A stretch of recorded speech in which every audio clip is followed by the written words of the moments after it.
ABTA test পেপারের 2024-25 first পেজের 4.1 আগে এগুলো তোমাদের করিয়ে দিয়েছি, দেখবে পরপর। শর্ট কোশ্চেনের কার্মকর 1 নম্বরে, শর্ট কোশ্চেন মাল্টিপল চয়েস 2 নম্বরে করা হয়েছে। এবার আমরা 3 নম্বরে কোশ্চেনে আসছি। দেখো question number 4.1, PV equal to nRT সমীকরণ মাত্রিক বিশ্লেষণ থেকে আর এর একক কীভাবে নির্ণয় করো। এসআই পদ্ধতিতে আর একক কি? দেখো এন মোল গ্যাসের জন্য আদর্শ গ্যাসের সমীকরণ হচ্ছে পিভি ইকুয়াল টু এনআরটি।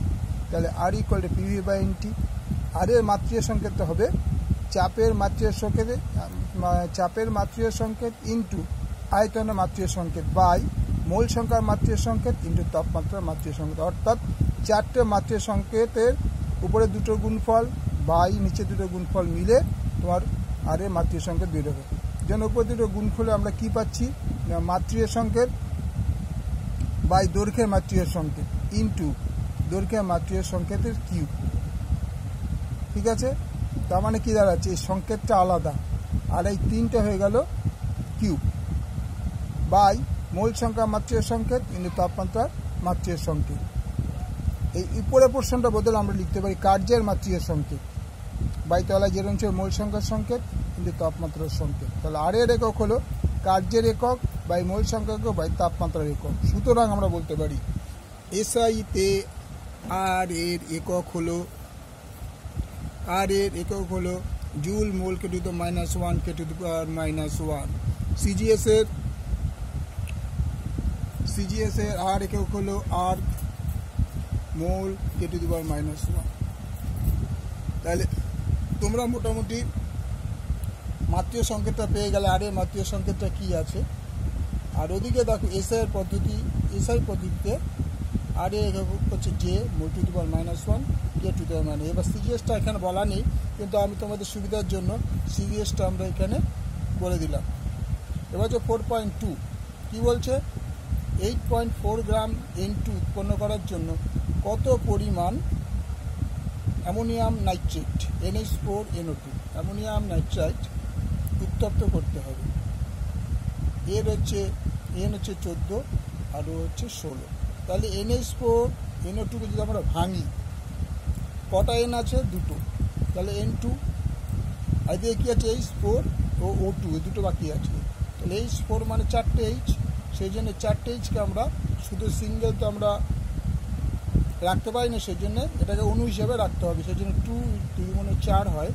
তাহলে 2H2O, এখানে ও ছিল 2টো, এইখানে আমরা এই 2টা এখানে লিখলাম যাতে এটা 2টো বোঝায় আর এটা 2 × 4 বোঝায়। যে 4 2 × 4 আর এটা ওটা হচ্ছে O2, বোঝা গেল।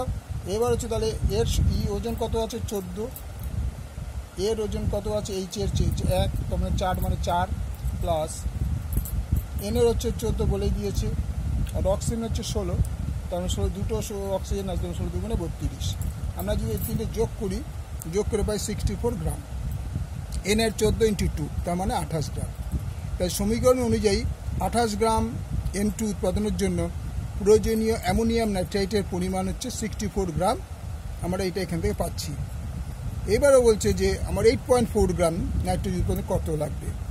তাহলে 8.4 গ্রাম নাইট্রোজেন উৎপাদনের জন্য প্রয়োজনীয় অ্যামোনিয়াম নাইট্রেটের পরিমাণ হবে total ammonium nitrate into nitrogen, এই 2টো গুণফল বাই টোটাল নাইট্রোজেনের পরিমাণ অর্থাৎ 28, 64 × 8.4/28।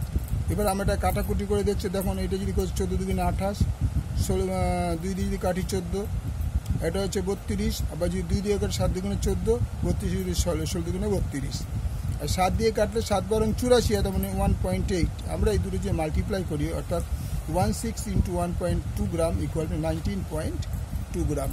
ঠিক আছে, দেখে না ভালো লাগলে লাইক করবে, শেয়ার করবে।